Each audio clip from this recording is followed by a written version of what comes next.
A'udzubillahi minasyaitonirrajim. Bismillahirrahmanirrahim. Alhamdulillahirabbil alamin wassalatu wassalamu ala asyrafil anbiya wal mursalin wa ala alihi wa sahbihi ajmain. Alhamdulillah, bersyukur pada Allah Subhanahu wa taala. Pagi ini kita dapat bersama-sama lagi dalam sesi majlis ilmu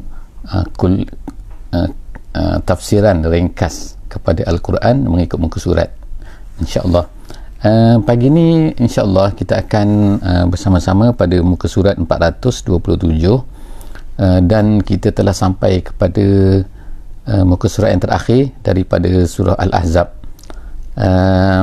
Jadi saya minta maaf jika sekiranya ada masalah-masalah teknikal sikit dari segi cahaya pencahayaan sesi kita ni masih dalam pembaikian, insya-Allah.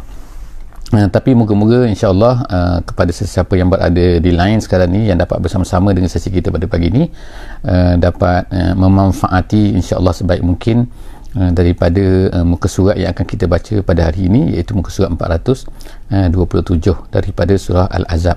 Hari ini kita akan masuk kepada ayat yang ke-63 sehingga ayat yang ke-73, of course lah ayat terakhir, insya-Allah. Dan kita telah melihat bahawa surah Al-Ahzab ini adalah mempunyai temanya tersendiri sebagaimana yang disebutkan oleh ulama, iaitu temanya adalah Al-Istislam. Al-Istislam artinya ialah penyerahan diri kepada Allah Subhanahu wa taala. Jadi dalam surah-surah yang berikut ini, surah-surah bermula daripada Al-Ahzab sehinggalah kepada seterusnya sebagaimana yang kita sebutkan dulu, temanya dalam 6 surah ini ialah Al-Istislam. Tetapi Al-Istislam itu dalam bentuk-bentuknya yang berbeza, iaitu penyerahan diri ni dalam bentuk bagaimana. So untuk surah Al-Ahzab ini, penyerahan diri kepada kita kepada Allah Subhanahu wa taala adalah dalam suasana bila kita menghadapi masalah, kita menghadapi situasi yang genting, bila kita menghadapi suasana yang kritikal. Jadi kita pada ketika itu juga kita sepatutnya berharap dan juga menyerahkan kepada Allah Subhanahu wa taala. Dan begitulah surah-surah selepas daripada ini, surah Sabah dan seterusnya yang akan kita baca bermula daripada esok insya-Allah adalah juga menceritakan tentang Al-Istislam. Pada muka surat yang terakhir ini insya-Allah kita akan lihat beberapa perkara, iaitu yang pertamanya ialah sikap orang kafir terhadap hari kiamat dan juga mempermainkan Nabi sallallahu alaihi wasallam dalam kisah-kisahnya. Dan kemudian Allah Subhanahu wa taala sebutkan apa yang akan menimpa mereka, menimpa orang kafir ini, apa yang Allah Taala kenakan kepada mereka, apa Allah Taala sediakan untuk mereka, apa balasan Allah Subhanahu wa taala kepada mereka. Itu perkara yang kedua lah. Perkara yang ketiganya ialah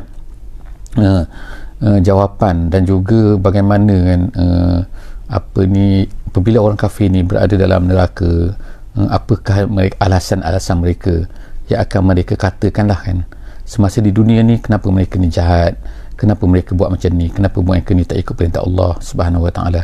Jadi Allah Subhanahu wa taala sebutkanlah di dalam ayat-ayat dalam muka surat ini tentang jawapan-jawapan yang tersebut dan apakah doa dan juga permintaan mereka kepada Allah Subhanahu wa taala bila mereka dikenakan penyiksaan dan juga pembalasan daripada Allah Subhanahu wa taala tersebut. Seterusnya ialah Allah Subhanahu wa taala mengajarkan adab kepada orang-orang yang beriman. Adab kita dengan Nabi sallallahu alaihi wasallam, adab kita dengan pemimpin kita, iaitu bagaimanakah. Jadi Allah Subhanahu wa taala sebutkan sini dalam ayat 69 dan juga ayat 70 Allah SWT, ayat 70 Allah Taala mengajar kita sebagai orang yang beriman sepatutnya kita ni bagaimana, dan kemudian janji Allah Subhanahu Wa Taala. Dan kemudian ayat yang terakhir dalam surah Al-Ahzab ini ialah menceritakan tentang amanah yang Allah Taala nak beri, yang telah Allah Taala berikan kepada kita semua sebagai manusia. Jadi insya-Allah kita sama-sama masuk kepada ayat daripada muka surat 427 ini insya-Allah. A'udzubillahi minasyaitonirrajim. Yas'alukan nasu 'anis sa'ah qul innama 'ilmuha indallah wa ma yudrika la'alla as-sa'ata takunu qariba. Sadaqallahul azim. Ayat ini Allah Taala sebutkan yas'alukan nasu, manusia bertanya kepada kamu. Jadi ini adalah benda-benda yang lumrah, yang biasalah kan dalam dakwah Nabi SAW.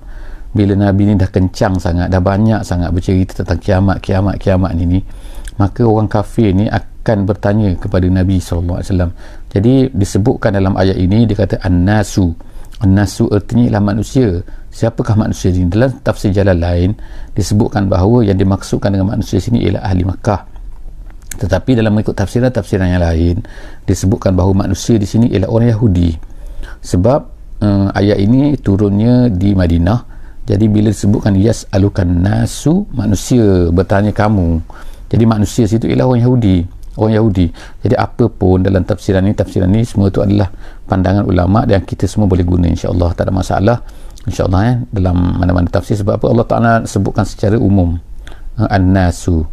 Jadi kalau kita katakan secara generalnya ialah kita katakan bahawa orang-orang yang tidak beriman ni, bila kita banyak menyebutkan tentang hari kiamat, mereka akan bertanya, mereka akan mempermainkan. Tanya itu bukan tanya nak tahu, tapi tanya itu dalam bentuk dalam yang sebagaimana ulama tafsir sebut ialah ta'annud, iaitu tanya itu tanya degil, tanya nak mempermainkan, nak tanya ni ala bila kiamat bila Muhammad, macam itulah.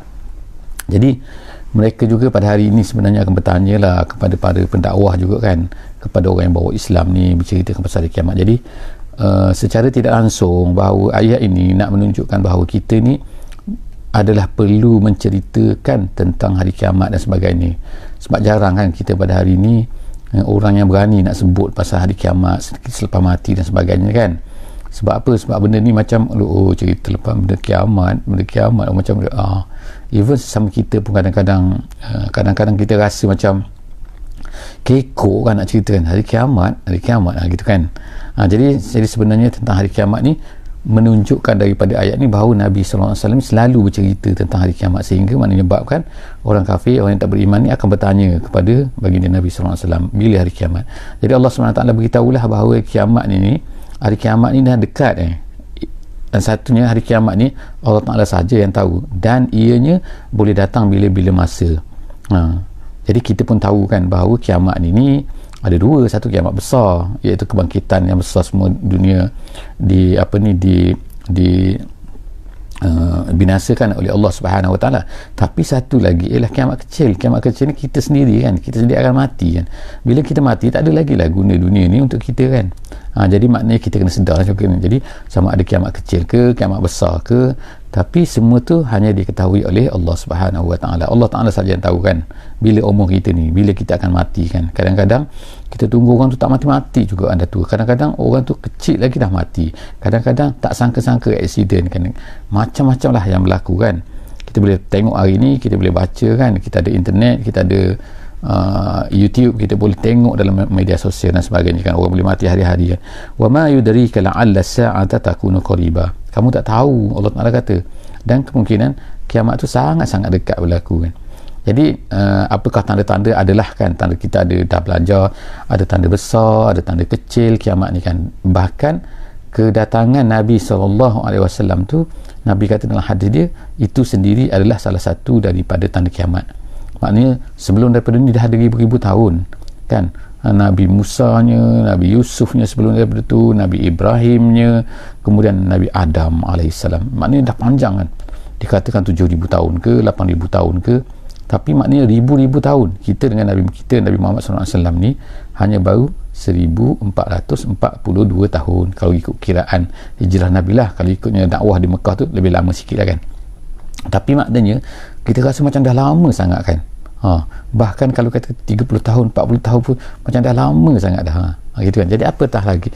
Jadi sebenarnya kedatangan Nabi Muhammad sendiri itu, Nabi Muhammad SAW sendiri itu adalah merupakan tanda hampirnya kiamat. Sebagaimana dalam satu hadis Nabi SAW katakan, aku dan kiamat Nabi buat macam ni kan, iaitu Nabi menunjukkan sababah dan juga wusta dia, iaitu jari tengah dan juga jari tunjuk ni, iaitu aku dan kiamat adalah seperti ini. Maknanya dekat lah, hampir lah kan. Selepas kedatangan Nabi tu, maknanya selepas daripada ni dah akan berlaku kiamat lah. Cuma dekat tu berapa tahun kita tak tahulah kan.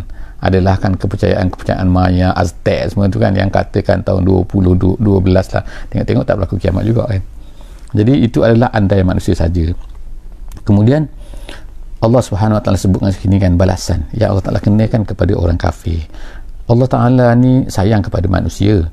Manusia semua tu adalah hamba Allah, dan sebab itulah Allah Taala kirimkan Rasul. Kemudian ada di kalangan mereka tak terima juga Rasul. Walaupun Rasul dah datang, mereka tak nak terima juga. Mereka nak ikut hawa nafsu mereka juga kan. Itulah hebatnya manusia kan. Mereka ni nak ikut nafsu. Dia rasa besar sangat nafsu dia tu. Dia dah lupa pada Allah Ta'ala yang menciptakan mereka. Jadi Allah Ta'ala sebab itulah apabila manusia ni kafir, Allah Ta'ala sangatlah marah pada mereka. Jadi Allah Ta'ala telah sebutkan kat sini apa balasan dia. Innallaha la'anal kafirin. Allah Ta'ala melaknat orang kafir. Melaknat orang kafir. Jadi bukan kita melaknatkan orang kafir kan. Allah Ta'ala melaknat orang kafir. Kita kena ingatkan ayat-ayat macam ni yang mana Allah Ta'ala nak mengajar kita kan, apakah akidah kita, apakah perasaan kita kan terhadap orang kafir ni, apa balasan dia. Tapi ini tidaklah menidakkan bahawa mereka ini akan sepatutnya menjadi objek dakwah kita kan, tempat ajakan kita, ajakan mereka ni kepada Islam.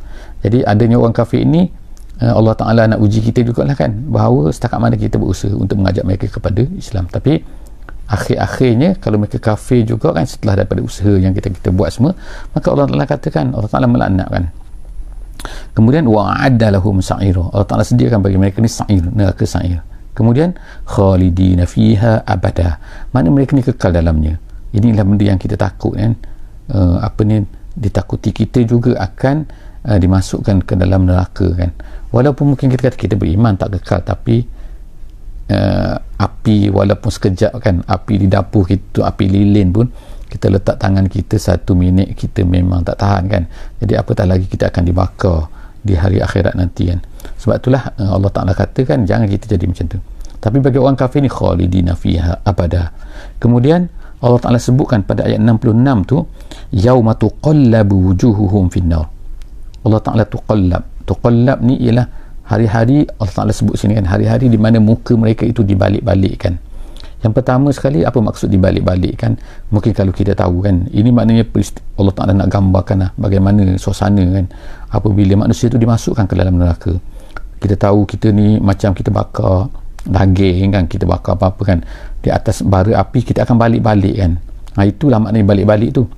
Di balik-balik ni satu penghinaan. Yang kedua ni ialah muka. Allah Ta'ala sebut muka seolah-olah macam dia dibalikkan tu muka saja. Tidak, sebenarnya muka ini adalah disebutkan, ulama tafsir kata adalah nak menunjukkan kepada kehinaan. Tapi yang dibalik-balikkan tu badan dia tu semua dibalik-balikkan, bukannya muka saja. Tapi Allah Ta'ala sebutkan kerana kehormatan manusia tu biasanya duduk pada mukanya. Sebab itulah kita ni tak boleh tampar orang pada muka kan. Tampar, kalau suami tampar isteri ke, ataupun cikgu tampar anak muridnya tampar pada muka ke, apa-apa sebenarnya tak boleh. Sebab muka ni ada tempat yang mulia kan. Allah Ta'ala tak, Nabi SAW tak benar kan kita ni memukul pada muka. Jadi kalau nak pukul, katakan kalau yang disebutkan dalam ayat kan, kalau seorang suami itu bila ada nusyuz daripada isterinya, maka dia boleh pukul bukan pada muka, tapi tempat-tempat yang ada daging saja. Tempat yang tulang pun tak boleh. Tempat yang ada tulang, tempat yang ada daging saja, seperti di belakang apa ni, betis ke, itulah tempat-tempat macam tu saja. Dan pukul pun tak boleh yang menyakitkan, yang mencederakan. Kemudian itu bukan perbincangan kita lah, tapi nak ceritakan tentang pasal muka ni. Yaquluna ya laitana ata'na Allah wa ata'na ar-rasulah. Jadi pada hari akhirat ni menyesal kan. Orang kafir akan menyesal. Jadi mereka akan kata, kalau dunia dulu kami taat pada Allah, taat pada Rasul. Itu dah berlalu kan. Kamu sekarang di alam akhirat sekarang. Jadi Allah Ta'ala gambarkan benda ni kepada kita semua supaya kita ni ingat kan, manusia ni sedar kan bahawa itulah yang akan berlaku di hari akhirat nanti. Jadi bila kita baca benda-benda ni, kita akan ingat kan, kita akan takut, kita akan rasa kan, supaya jadi Allah Ta'ala gambarkan siap-siap kan benda yang akan berlaku kepada kita, kepada orang kafir kan. Jadi mereka nak rasalah, nak kembali ata'na, sekarang tak ata'na. Sekarang kita tahu kan ini sepatutnya kena buat, tapi kita tak buat. Itulah masalah dia kan. Jadi pada hari akhirat mereka pun berkatalah ata'na kan, ata'na Allah, ata'na Rasulah. Kemudian waqalu rabbana inna ata'na sadatana. Kemudian mereka beri alasan lagi. Alasan mereka ni betul, tapi Allah Ta'ala tak terimalah kan. Betul dari satu sudutnya betul, iaitu apa? Mereka kata kami dulu di atas dunia dulu ata'na sadatana, ada dalam bacaan kita sadatina gitu kan. Ada bacaan sebagaimana yang disebutkan dalam tafsir jalan lain. Jadi dia sebut sini, dia kata kami dulu di atas dunia dulu, kami ni ikut sadah ni ialah makna ketua-ketua lah, penghulu-penghulu, orang besar kan, gitu. Dan juga wakubara ana, dan orang-orang besar. Kubara kita pun tahu kabir tu besar, jadi kubara tu orang besar. Jadi ini masalah kan, masalah di atas dunia ni, iaitu manusia ni dia mengikut pembesar-pembesar ataupun orang-orang besar. Memang kita ada kecenderungan tu kan, kita kalau orang besar biasanya kan susah kita nak tegur ke, kita nak apa kan, kadang-kadang ada kecenderungan kita ni, kita akan ikut cakap mereka kan tak, ataupun kita akan mengulang-ulang kan apa yang mereka nak, kita nak mencari keredaan orang besar. Itulah masalah kan. Jadi sepatutnya kita ni mencari keredaan Allah Subhanahu Wa Taala. Kalau orang besar ni pun at leastnya kalau tak nak sokong pun jangan bercakap, jangan memberi sokongan, at leastnya diam kan. Tapi tak, kadang-kadang manusia ni dah bukan sekadar tu, tapi sekadar memberi, tapi bukan sekadar diam, tapi memberi sokongan lagi walaupun tak setuju.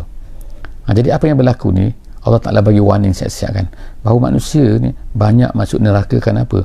Kerana mereka ini mengikut orang-orang kafir, mengikut ketua-ketua mereka, sadah wa kubara. Jadi jaga-jagalah insya-Allah kan. Kita kena ingatlah bahawa jangan jadikan apa-apa yang diminta, apa-apa yang diajar, apa-apa yang didakwahi oleh dakwah yang tak betul kan, oleh orang-orang ketua-ketua ni, kena jaga-jaga kan. Kadang-kadang kerana kekuasaan mereka, kerana kedudukan mereka menyebabkan kita ni tertarik kan. Jadi ingat kalau benda tu kerana betul mengikut kebenaran, so tak mengapa. Tapi kalau tak betul mengikut kebenaran, so kita tak boleh. Kita mesti dengar cakap Allah Subhanahu Wa Taala, kena dengar hadis Nabi sallallahu alaihi wasallam, kena ikut Nabi, kena ikut Allah Taala, bukannya ikut kubara dan juga sadah tadi tu. Kemudian seterusnya Allah Taala kata fa adalluna sabi, mereka kata mereka menyesatkan kami. Orang-orang ni katakan, sekarang ni dah tuduh dan menuduh lah kan. Jadi sebab tu di atas dunia ni get ready, siap-siap kita ni kan. Kalau orang besar sadah kubara, kalau ajak kepada benda-benda tak betul, jangan ikut. Kemudian seterusnya Rabbana atihim da'fain. Jadi mereka ni pula dah macam tu, mereka pun nak marah lah kepada pembesar-pembesar ni kan. Apa ni sebab mereka yang kami jadi macam ni. Jadi tapi Allah Ta'ala terima, Allah Ta'ala tak terima. Tapi mereka pun doa lagi, dan jadi dalam di akhirat tu kan dikatakan dalam neraka tu mereka akan minta lagi, Rabbana atihim da'fain, minta 2 kali ganda. Sebab apa 2 kali ganda sini? Dalam tafsir dia kata ialah, yang pertama kali kerana mereka tersesat, yang kedua kerana mereka menyesatkan kami, mengajak kami kepada kesesatan. Jadi dekat sini kan kita tengokkan bahawa bagaimana bahayanya kita ni kalau kita buat salah seorang dengan satu lagi kita buat salah dan kita ajak orang lain supaya buat salah. Jadi kita akan dikenakan, kita panggil dosa berganda ataupun juga dosa merantai. Dosa merantai maksudnya apa? Cuba bayangkan kalau kita buat salah, kemudian kita ajak orang lain buat salah, kemudian dia pun ajak orang lain lagi. Jadi semua benda tu akan berantai-rantai kan. Maknanya mungkin kita ni dah mati, tapi dosa tu akan datang lagi pada kita. Kenapa?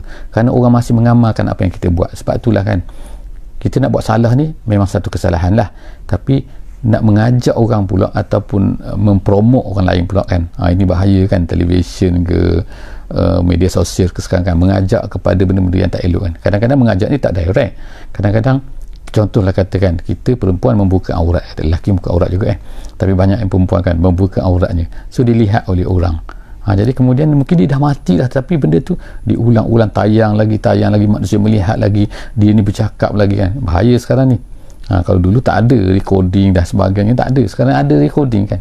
Jadi bila kita bercakap satu benda, ingat kan, mengajak orang, tak kira lah sekarang ni dalam media sosial kan, dalam Facebook ke benda kan. Jadi bila kita nak bercakap macam ni lah kan, bila kita nak bercakap, nak tunjuk gambar, nak apa kan, jadi jaga-jaga dalam Facebook kan. Kadang-kadang kita suka-suka, kita tak perasan kan, tapi sebenarnya apa yang kita buat tu seolah-olah mengajak orang lain untuk buat dosa. Jadi bila macam tu kita akan kena laknat kan, kena laknat ni, iaitu laknat kesalahan kerana kita buat satu kesalahan satu, dan yang kedua ni kerana kita ni seolah-olah seperti mengajak orang lain untuk buat kejahatan juga kan. At leastnya kejahatan ni kadang-kadang tak, tapi orang tengok kita bila kita buat benda tak betul, maka itu adalah sebenarnya mengajak orang secara tidak langsung Jadi nanti orang kan doa supaya kita ni kena da'fai ni minal azab, kena 2 kali ganda lagi. Wal anhum la'nan kabira, bukan setakat saja yang pertamanya 2 kali, yang keduanya, yang pertama 2 kali, yang kedua mereka minta laknat lagi. Wal anhum, celaka macam tu kan. Wal anhum la'nan kabira, mereka melaknat kita. Jadi bila dah kena azab, dah tahu salah tu kan, barulah manusia ni nak melaknat sekarang ni. Tak dunia ni ikut je. Ya ayyuhallazina amanu la takunu kallazi azaw Musa fabarra'ahu Allahu mimma qalu wa kana indallahi wajiha. Sekarang dalam ayat yang ke-69 ni, Allah Subhanahu Wa Taala sebutkan tentang Allah Taala mengajar kita adab, iaitu adab kita bersama dengan Nabi sallallahu alaihi wasallam, adab dengan Rasulullah sallallahu alaihi wasallam bagaimana. Jadi Allah Taala sebut kat sini tentang Nabi Musa. Allah Taala kata, wahai orang beriman, jangan kamu jadi seperti orang-orang yang telah menyakiti Musa, azau Musa. Jadi siapa mereka? Mereka ni of course lah kan, orang-orang Yahudi lah, orang Yahudi Bani Israel, yang mana sejak daripada di Mesir lagi, bila Nabi Musa ni diutuskan oleh Allah Subhanahu Wa Taala menjadi Nabi, menjadi Rasul, maka dia pun mengajaklah kaum dia tu, kaum Bani Israel. Tapi mereka ni banyak, orang panggil banyak songeh, banyak benda kan. Kadang-kadang mereka ni menyakitkan Musa kan. Sedangkan Nabi Musa AS telah menyelamatkan mereka daripada Mesir, kemudian bawa menyeberangi laut kan, kemudian terbelah laut tu, mereka lalu bawah tu, kemudian dihapuskan Firaun dan tentera-tenteranya. Kemudian selepas itu apa? Macam-macam mereka minta ni kan. Jadi permintaan mereka tu sebenarnya menyakitkan Nabi Musa AS. Cuba contohnya, mereka kata apa benda kan? Mereka kata ij'al lana alihah. Dia kata Musa, mereka tu ada Tuhan, kita mana Tuhan kitanya, buatlah Tuhan kita satu. Macam tu pula dia minta kan. Itu sebenarnya satu benda yang menyakitkan. Bukankah aku dah ajar dulu kau, aku dah beritahu kan bahawa Tuhan kita ni Allah kan, Allah lah kan yang sepatutnya. Tapi kenapa kau minta lagi Tuhan sebagaimana? Sebab mereka melalui satu tempat di mana orang tu ada sembah Tuhan. Sebagai contoh tu, satu dalam Quran sebut, dalam Quran lagi disebut apa kan, dia kata narallahu wa jahrah, mereka ni nak tengok Allah ni terang-terang. Tengok kan, Nabi Musa dah ajar mereka, tiba-tiba mereka kata macam tu lagi. Tak akan sakit hati Musa kata, kami nak tengok mana Tuhan, kami nak tengok Tuhan kamu, mana Tuhan kita, Tuhan kamu. Jadi nampak tak cara kata-kata. Ada lagi salah satu daripada dalam hadis, dia ceritakan bahawa Nabi Musa ni selalunya menutup badan dia. Jadi oleh kerana tu orang Bani Israel ni, kaum dia ni tak nampak lah kan dalam badan yang ada apa. Jadi mereka pun buatlah anggapan macam-macam. Mereka kata Musa ni dia pakai baju, dia tutup selalu tu sebab apa? Sebab badan dia tu ada tu sakit tu, sakit sopak, sakit tak elok tu kan daripada badan dia tu kan. Jadi apa yang berlaku ialah pada sekali tu Nabi Musa telah mandi. Dia mandi sembunyilah kan, sembunyi-sembunyi kan. Dia letakkan kain dia tu atas batu. Tapi bila dia dah sudah mandi kan, dia nak pergilah ambil baju, dia nak pakai baju semula kan, tak, tiba-tiba batu tu berjalan, batu tu buat lari. Ini dalam hadis yang sahih yang disebutkan oleh Nabi SAW. Jadi dia berjalan, batu tu buat lari kan. Jadi Nabi Musa kata, itu kainku, jadi baju aku. Jadi lalu sampailah, maknanya buat lari tu, Nabi Musa kejar tu kan, sampailah kepada dilihat oleh orang-orang Bani Israel. Jadi mereka melihat, tak ada pun, badan dia cantik pun, tak ada masalah. Jadi maknanya itu yang dikatakan di antara fabarra'ahu Allahu mimma qalu. Allah Ta'ala telah bersihkan daripada tuduhan-tuduhan, kejahatan-kejahatan Bani Israel yang mengatakan kepada Nabi Musa alaihi salam. Kemudian wa kana indallahi wajiha. Wajiha tu maknanya kedudukan yang tinggilah Allah Ta'ala tu. Ya ayyuhallazina amanu taqullaha wa qulu qawlan sadida. Seterusnya ialah Allah Ta'ala meminta daripada orang mukmin ni supaya berkata dengan kata-kata yang sadid. Sadid ni ialah apabila daripada perkataan Arab apabila seorang tu nak tembak ke, kita main kan, kita ada fokus kan, kita nak main dart ke, kita nak main menembak ke, kita nak main panah ke kan, maka kita aim kan pada tepat lah kan. Kalau sekarang orang sniper kan, sniper tembak mesti tepat-tepat kena kan. Jadi maknanya sini bila dia orang tu membedek dalam bahasa Melayu, wallahu alam bisawab, tapi membedek betul-betul, itu sadid nama dia. Jadi bila Allah Ta'ala minta kepada kita semua supaya berkata qulu qawlan sadida, itu bila kita nak bercakap ni kan, jangan bercakap yang mengaruk-ngaruk, yang merapu-rapu kan. Tapi benda yang kita nak bercakap tu mesti benda yang bernilai, benda yang tepat, yang tak lari daripada kebenaran. Maknanya tak boleh menyeleweng daripada kebenaran. Jadi wahai orang beriman, jaga-jaga kalau nak cakap, mesti cakap benda-benda yang memang benda tu adalah betul dan tidak menyeleweng daripada benda yang sepatutnya. Yuslih lakum a'malakum, Allah Ta'ala beri jaminan dengan hasil daripada tu. Kalau orang mukmin bersifat macam tu, maka dia akan dapat yuslih lakum, Allah Ta'ala akan betulkan amalan kamu dan akan mengampunkan dosa-dosa kamu. Yaghfir lakum zunubakum wa man yuti'illaha wa rasulah faqad faza fawzan azima. Orang yang taat kepada Allah dan Rasul, maka itulah sebenarnya orang yang fauz. Fauz ni menang ataupun berjaya. Faizin tu orang yang menang lah, maknanya orang yang berjaya lah. Jadi maknanya kalau dalam exam pun macam tu lah, fauz. Jadi bagi kita orang mukmin, kemenangan kita yang pertama bukan dalam exam lah kan. Bukan kemenangan kita yang pertama tu bukannya dapat jawatan, bukan kemenangan kita tu dapat result yang bagus, tapi kemenangan pertama dan utama bagi orang mukmin ialah bila dia dapat taat kepada Allah, taat kepada Rasul. Yang selepas daripada itu adalah alat-alat yang Allah Ta'ala nak berikan kepada kita, nak tengok kita ni, nak cuba kita kan, sama ada kita bersyukur ataupun tidak, dan kita gunakan tak benda-benda itu semua adalah untuk tujuan Islam. Jadi seterusnya Allah Ta'ala sebutkan pasal amanah.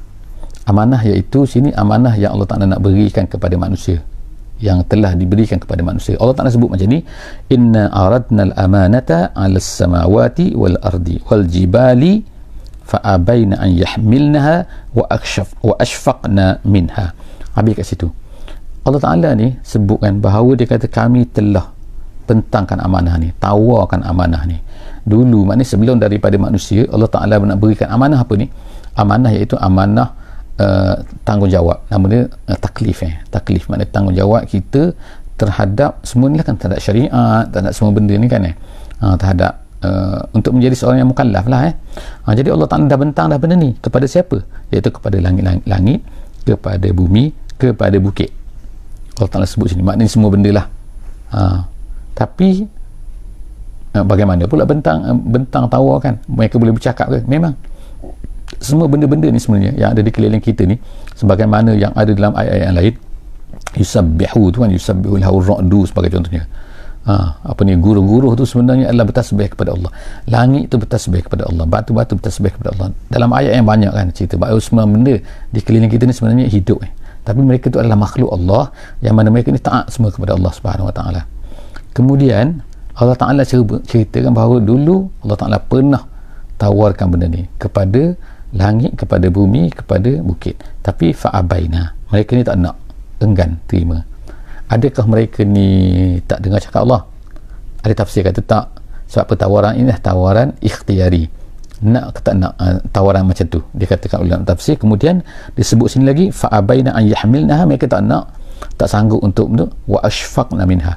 Ashfaqna minha tu artinya lah mereka takut kepada akibat daripada penerimaan tu. Jadi tiba-tiba Allah Ta'ala kata apa kat sini? Wa hamalahal insan, manusia yang ambil tanggungjawab ni. Jadi macam mana mereka ni boleh ambil mereka? Jadi macam-macam ahli tafsir kata bukit-bukit dulu bukan sekadar bercakap, tapi bukit-bukit dulu diberi akal dan sebagainya kan. Jadi mereka mereka boleh berfikir kan. Jadi begitulah manusia, akhirnya manusia ambil benda tu. So kita lah, jadi kita janganlah kata kenapalah aku ambil sangat, kenapa manusia ambil sangat kan. Jadi kita sekarang menghadapi, sebab bila kita ambil ni Allah Ta'ala berikan balasan yang besar, iaitu syurga kan kepada kita jika sekiranya kita melaksanakan tanggungjawab ni. Jadi marilah kita laksanakan. Kemudian innahu, cuma Allah Ta'ala sebut kat sini innahu kana zaluman jahula. Ahli tafsir kata, dia kata maksud kat sini manusia ni zalim, manusia ni jahil.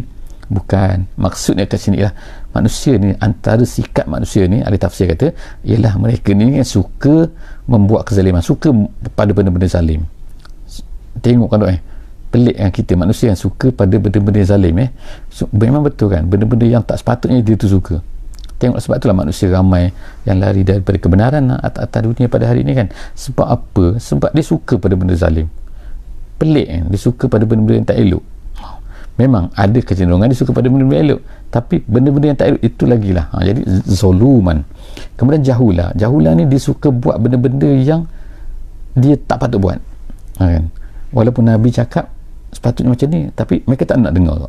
Gitu kan tak? Mereka jahil. Itu mengikut ahli tafsir yang dikatakan macam tu, iaitu suka membuat benda-benda yang mereka ni yang salah, gitu, jauh lah. Okey, jadi itulah sifat manusia, bukannya semua manusia kan, bukan semua manusia. Jadi kalau manusia boleh mengatasi benda ni, melawani benda ni, mengenali sifat jahil dia. Sifat jahil itu nak buat benda-benda yang tak patut buat, dan juga kezaliman, benda-benda yang yang zalim, maka mereka akan selamatkan. Kemudian liyu'azziballahu al-munafiqin wal munafiqat wal musyrikina wal musyrikat wa yatuballahu 'alal mu'minina wal mu'minat wa kana Allahu ghafurur rahima. Semua benda Allah Taala buat macam tu kerana tujuan dia adalah apa? Liyu'azziballah, untuk Allah Taala nak clearkan nanti di hari akhirat. Allah Taala akan azabkan orang kafir, Allah Taala azabkan orang munafik, dan juga Allah Taala beri keampunan kepada orang-orang yang beriman, lelaki dan juga perempuan. Jadi setakat itu sajalah insya-Allah pada pagi ni. InsyaAllah jumpa lagi esok insyaAllah pada muka surat 428 di surah baru, iaitu surah Saba, insyaAllah. Aku qauli hadza wa astaghfirullahal azim li wa lakum. Subhanakallahumma wa bihamdik, nashhadu an la ilaha illa anta, nastaghfiruka wa natubu ilaik. Bismillahirrahmanirrahim. Wal 'asri innal insana lafi khusr illa allazina amanu wa 'amilus solihat wa tawasaw bil haqq wa tawasaw bis sabr. Assalamualaikum warahmatullahi wabarakatuh.